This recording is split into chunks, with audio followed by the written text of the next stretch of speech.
Awa Donmelo, bonjour. Bonjour. Comment expliquez-vous le rôle grandissant de la Russie en Afrique depuis 5 ans?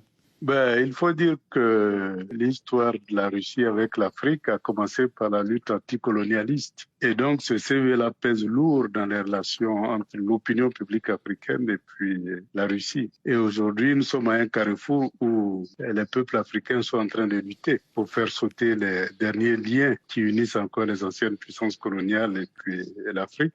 Et il est bien évident que son influence ne peut que grandir au vu du CV de la Russie en Afrique, qui a commencé par se positionner du bon côté de l'histoire des peuples africains dans les années 45-60, lorsque les pays africains luttaient contre la colonisation. En Centrafrique et au Mali, la Russie est vue comme une alternative à la France. Quelle est, de votre point de vue, la différence d'approche entre les Français et les Russes? La France a un lien historique qui a commencé par la colonisation et qui se poursuit aujourd'hui par ce qu'on appelle la France-Afrique. La France a signé des accords de coopération qui font qu'elle a des avantages préférentiels. D'abord, l'accès au marché africain et puis aussi l'accès aux matières premières. Et donc, ces avantages-là font que la France a beaucoup plus une tradition de coopération de type colonial et néocolonial. Ce qui fait qu'aujourd'hui, quand vous prenez les pays africains, surtout de l'Afrique francophone, vous voyez que ces pays-là peinent à sortir de leur sous-développement justement à cause de ces liens coloniaux-là. Et donc, l'approche doit changer du côté de la France. Je pense qu'il est bon de prendre conscience que les derniers liens coloniaux qui existent encore entre la France et les pays francophones doivent sauter. Je pense notamment à la question monétaire, à la question militaire et puis aussi à la question de l'économie des matières premières. Pour moi, ces trois dimensions-là doivent être revues de long en large. De l'autre côté, vous avez la Russie qui se positionne. La Russie est beaucoup plus en attente des propositions venant des pays africains que l'inverse, parce que vous ne verrez jamais les Russes venir imposer une politique à un pays africain. Ça, c'est pas possible. Mais n'y a-t-il pas des entreprises minières russes qui s'intéressent à certaines matières premières africaines comme la bauxite de Guinée-Conakry? Vous savez, l'accord entre la Guinée et la Russie était un accord d'abord militaire. Mais comment financer cet accord militaire-là? Ça a été par le biais de la bauxite. Et donc, c'est, je dirais, comment financer ces accords-là qui amènent la Russie à s'intéresser à certains produits miniers. Donc, elle opère dans le secteur minier pour financer ces accords de coopération avec ces différents pays-là. Mais elle n'est pas un acteur majeur. Vous prenez en Guinée, l'acteur majeur dans le secteur de la bauxite, c'est les Américains, c'est les Chinois. La Russie a une part très minime. Mais cet accord militaire entre Moscou et Conakry, il date de quand? Ça, c'est depuis le début de l'indépendance. Depuis les années Sékou Touré, oui. Oui, c'est depuis les années Sékou Touré. C'est à cette époque-là que cette politique a été mise en place. Sékou Touré n'avait pas les moyens de financer cet accord militaire-là. Donc, c'est par le biais de la bauxite que cet accord-là a été financé. Et vous dites qu'à la différence de la France, la Russie n'a pas d'influence militaire en Afrique, mais n'y a-t-il pas le groupe Wagner en Centrafrique et au Mali? Le groupe Wagner, c'est ce qu'on appelle dans le jargon moderne. Vous savez, depuis que les pays occidentaux ont commencé à réduire leur budget, ils ont sollicité les services des sociétés militaires privées, ou je dirais des Bob Denard modernisés. Il y a plusieurs groupes comme ça en Afrique, que ce soit des groupes américains, que ce soit des groupes français, à travers des anciens gendarmes comme Robert Montoya ou Paul Barry. On constate que de plus en plus, les sociétés militaires privées gagnent du terrain en Afrique. Et donc, si le Mali estime que ça peut leur apporter, c'est leur droit. Que la Centrafrique estime que ça peut leur apporter, c'est un droit. Mais il est aujourd'hui temps que les pays africains, sur le plan de la défense et de la sécurité, s'assument pleinement. C'est-à-dire qu'il ne faut pas que des sociétés militaires privées comme le groupe Wagner prennent la place des armées nationales. S'ils sont là, ils doivent aider les forces de défense et de sécurité à augmenter en puissance et en force pour assumer leur défense et leur sécurité. Est-ce à dire qu'une société militaire privée comme le groupe Wagner, ce ne sont pas de simples instructeurs, comme disent officiellement les autorités maliennes? C'est des instructeurs, puisqu'ils sont là pour former et aussi pour transformer les forces de défense et de sécurité. Mais ce sont des combattants. Tout militaire est un combattant. Les anciens gendarmes de l'armée française qui ont combattu auprès des rébellions et des putschistes africains, on les connaît. Bob Denard a été un grand combattant. En Centrafrique comme au Mali, le groupe Wagner est pointé du doigt par les organisations de défense des droits de l'homme. Est-ce que vous ne craignez pas que ces exactions puissent ternir l'image de la Russie en Afrique? Non, c'est des sociétés privées. C'est comme si on me disait, c'est vrai que l'image de Bob Denard, etc., n'est pas reluisante et que c'est reproché à la France d'avoir utilisé ces services-là. Oui, certes, le groupe Wagner est une société privée, mais elle est dirigée par M. Prigojine, qui est très proche du président russe, Vladimir Poutine, et elle combat actuellement à Bakhmout face aux forces ukrainiennes, aux côtés des forces russes. Bouygues, Bolloré, etc., ils sont proches du gouvernement français. Donc, ça ne veut pas dire qu'ils perdent, du coup, leur statut de société privée. Non, je suis désolé. Ce que je veux Les dire, arguments ne tiennent pas la route. Ce que je veux dire, c'est est-ce que vous ne craignez pas que les exactions dénoncées ne ternissent non seulement le groupe Wagner, mais l'image de la Russie, tout simplement? Vous savez, aujourd'hui, les droits de l'homme sont instrumentalisés à travers le monde entier. Il y a des gens qui ont le permis de tuer. Quand ils tuent, c'est silence radio. Il y a d'autres qui n'ont pas ce permis-là. Quand ils tuent, évidemment, ils sont épinglés. Donc, la question des droits de l'homme, eh bien, en Occident, on cherche à instrumentaliser cette question-là parce qu'on voit le silence que les Occidentaux observent quand eux-mêmes ils sont responsables de ces exactions. Mais on voit comment ils montent en épingle.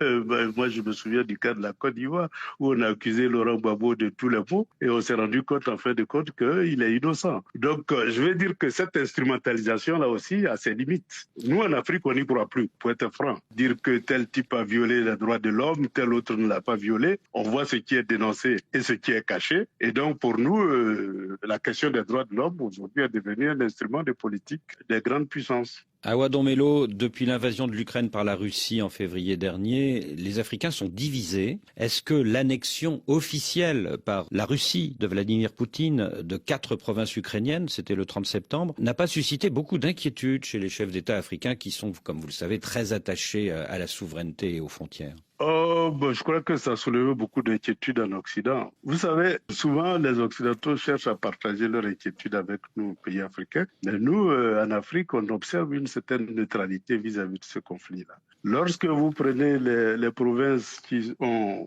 Quand vous allez en Russie, parce que moi je vais tout le temps en Russie, et je vais aussi en Europe, je viens aussi en Afrique, donc j'essaie d'écouter un peu tout le monde.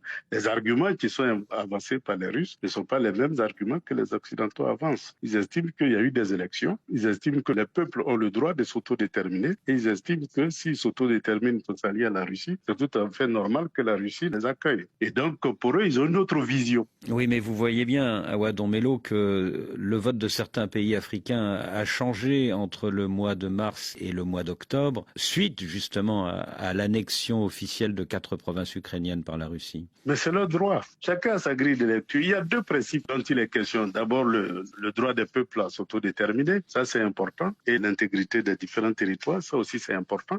Et donc, pour ceux qui estiment que les peuples ont le droit de s'autodéterminer, eh bien, ils estiment que c'est tout à fait normal qu'ils demandent à adhérer à la Russie. Pour ceux qui estiment que c'est pas normal, ils voteront contre. Donc, c'est tout à fait normal. Est-ce que cette annexion officielle par la Russie de 4 provinces ukrainiennes, ça ne risque pas de donner aux Africains l'image d'une Russie impérialiste?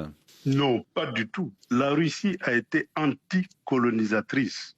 Pour nous, c'est un CV qui pèse lourd dans notre analyse et dans notre rapport avec la Russie. Oui, mais ça, c'était il y a 60 ans, Awa Domelo. Je parle d'aujourd'hui. Mais aujourd'hui, la Russie ne fait pas autre chose que se mettre du côté des forces progressistes qui luttent pour faire sauter les derniers boulons de la colonisation. Vous savez, la décolonisation est un processus, ça a commencé en 60, mais il y a des liens coloniaux qui existent, notamment au niveau du CFA, au niveau de la présence militaire française, au niveau de l'économie des matières premières. Il y a des liens coloniaux qui doivent disparaître. Ce n'est pas normal que jusqu'aujourd'hui, une armée qui a été à l'avant-garde de la colonisation du continent africain continue de résider sur le sol africain. Dans les pays anglophones, vous ne verrez plus ça. Ce n'est pas normal que le franc CFA qui a servi à coloniser l'Afrique serve aujourd'hui à pérenniser, je dirais, la France-Afrique. Pour moi, c'est des aberrations de l'histoire qui doivent disparaître. Êtes-vous hostile à toute présence française en Afrique? Non, pas du tout. Moi, je parle bien le français et je crois que la France a un atout, c'est justement qu'elle partage la même langue que beaucoup de pays africains. Je fais ma formation en France, j'estime qu'il y a de très bonnes écoles en France que nous devons utiliser, il y a de bons laboratoires en France, il y a de bons produits français que nous devons continuer à développer, mais nous estimons qu'il y a des liens coloniaux qui doivent disparaître, c'est tout. Ce mardi, à Washington, s'ouvre un sommet États-Unis-Afrique. Est-ce que les Américains n'ont pas des arguments à la fois politiques et économiques beaucoup plus importants que les les arguments russes sur le continent africain?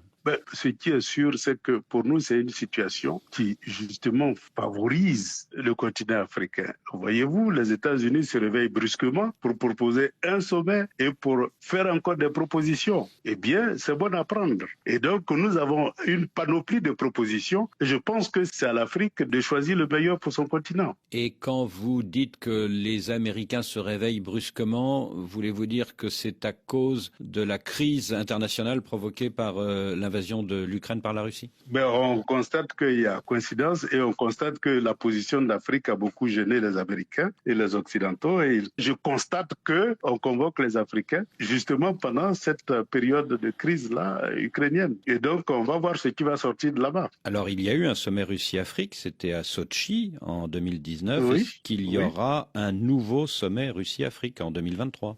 Tout est bon à prendre. C'est à nous de prendre le meilleur de chaque offre. Parce que l'Afrique n'a pas à choisir un camp ou un autre, alors que les besoins de l'Afrique sont tellement énormes que même aucun bloc ne peut satisfaire ces besoins-là. On a besoin que tous les blocs se mobilisent autour du continent africain. Et donc, pour nous, tout est bon à prendre. Donc, il y aura un sommet Russie-Afrique en 2023? Oui. Et ce sera quand, dans l'année 2023? Je n'ai pas la date précise, mais on le saura bientôt. Et ce sera en Russie, hein? Ce sera probablement en Russie. D'ici la fin de l'année 2023. Oui, exactement. Sur le plan économique, justement, en tant que représentant des BRICS pour l'Afrique de l'Ouest et l'Afrique centrale, quels sont les grands projets d'infrastructure que vous portez actuellement? D'abord, les projets d'infrastructure, c'est des projets qui sont dans l'agenda 2063 de l'Union africaine en priorité, et aussi les projets que nous négocions directement avec les pays cibles qui ont été choisis pour les premières actions. Et donc, dans l'agenda 2063, c'est vraiment les grands projets d'infrastructure d'interconnexion entre les États africains. Et donc, ces infrastructures d'interconnexion, ça concerne aussi bien les autoroutes, les routes, les chemins de fer, la télécommunication, l'énergie et tous les autres services connexes. Et donc, c'est ces grands projets-là qui constituent le portefeuille de projets qui sont la cible des pays des BRICS vis-à-vis de l'Afrique. Vu son poids économique, est-ce que la Chine n'est pas le poids lourd des BRICS aujourd'hui en Afrique, peut-être au détriment de la Russie d'ailleurs?